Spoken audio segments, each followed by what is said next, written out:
নমস্কার বন্ধুরা, তোমাদের জন্য আজকে বঙ্গজাতীয় ফুটবলের অনেক খবর আছে। ভিক্টর ভ্যাসকুয়েজ ইস্টবেঙ্গলের মাঠে নামলো কি না প্র্যাকটিসে, তাছাড়া সোহেল ক্রেসপোর চোট কেমন সেটা নিয়েও আপডেট আছে। এছাড়াও এএফসি এশিয়ান কাপেরও খবর আছে। চলো খবর দেখে নেওয়ার আগে অবশ্যই আমার চ্যানেলকে লাইক, শেয়ার আর বেশি করে সাবস্ক্রাইব করো। প্রথমেই আসি এএফসি এশিয়া কাপের খবরে। এর আগের প্রথম সেমিফাইনালে জর্ডন, তোমরা জানো, দক্ষিণ কোরিয়াকে 2-0 গোলে হারিয়ে ফাইনালে পৌঁছে গেছে, যেটা নাকি একটা খুব বড় অঘটন এশিয়া কাপ স্ট্যান্ডার্ডের জন্যে। আর গতকাল সেমিফাইনাল ম্যাচ ছিল কাতার এবং ইরানের সাথে। সেখানে কাতার নিজেদের ঘরের মাঠে ইরানকে 3-2 গোলে হারিয়ে দ্বিতীয়বারের জন্যে এএফসি এশিয়ান কাপের ফাইনালে পৌঁছে গেল। গতবারের চ্যাম্পিয়ন কাতার এবারও ফাইনালে পৌঁছে গেল নিজেদের ঘরের মাঠে।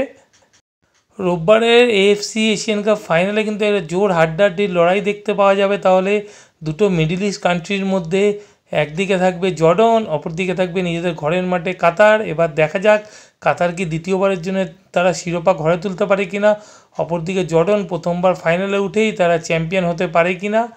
তো রোববারের দিকেই আমাদের সবার নজর থাকবে এএফসি এশিয়ান কাপ ফাইনালে। এবারে একটু ইস্টবেঙ্গলের খবরের দিকে আসা যাক। ইস্টবেঙ্গল দলের নতুন ফুটবলার ভিক্টর ভ্যাসকুয়েজ আজ অনুশীলনে নেমেছিল এবং প্রথম দিনের অনুশীলন করেছিল রিজার্ভ টিমের সাথে। কালকে অনুশীলন করেনি এবং আজকে মূল দলের সাথে অনুশীলন করেছে। সামনে ম্যাচ থাকায় সেরকম হার্ড প্র্যাকটিস কিছু হয়নি, যেরকম সিচুয়েশন প্র্যাকটিস এইগুলোর উপরই প্র্যাকটিস করেছে আজকে কোচ কার্লোস কুয়াদ্রাত। তো তেমন কিছু খুব একটা বোঝায়নি, তবে তিনি যেই লেভেলের ফুটবলার, তার যদি 60-70% ফুটবল তিনি মাঠে ফুটবল খেলতে পারে তবে ইস্টবেঙ্গলের জন্য খুবই ভালো হবে। এবং ভিক্টর ভ্যালডেজ নিজেও বলেছে যে আমি এখানে ঘুরতে আসিনি, ইস্টবেঙ্গলকে চ্যাম্পিয়ন করাতে এসেছি। তবে দেখা যাক আগামী দিনে কি হয়। অপরদিকে ইস্টবেঙ্গল দলের সেন্ট্রাল মিডফিল্ডার সোহেল ক্রেসপো, তোমরা জানো, গত মোহনবাগান ম্যাচে চোট পেয়েছে। তো তার এমআরআই আজ করা হয়েছে, সেই এমআরআই রিপোর্টও ভালো না। হয়তো তিনি আগামী 1 থেকে 1.5 মাস তিনি ইস্টবেঙ্গল দলের ফুটবল খেলতে পারবে না।